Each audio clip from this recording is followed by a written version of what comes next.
My hope is that we get back to a real DA's office, that we are prosecuting cases. You know, Right. that's the job of the DA, and that we absolutely do that with victims at the center of everything that we do.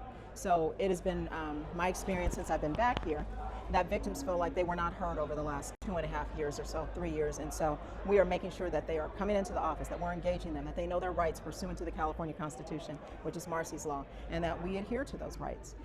So victims really are at the center of everything we do.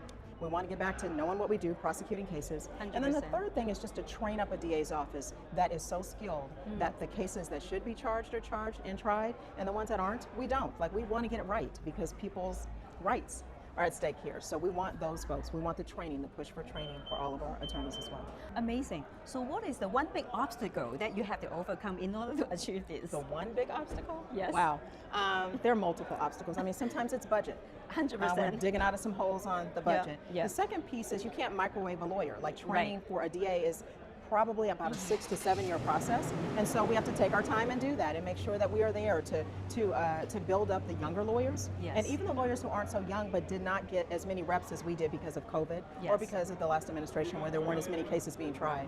Another obstacle, I think, is making sure that we have the right people charging cases. So in the last administration, there was a concern around cases that weren't charged or backlogged. And so that means that every victim attached to that case did not get their day in court. So now we are staffed up in such a way that we don't have those kinds of backlogs. There are all kinds of obstacles.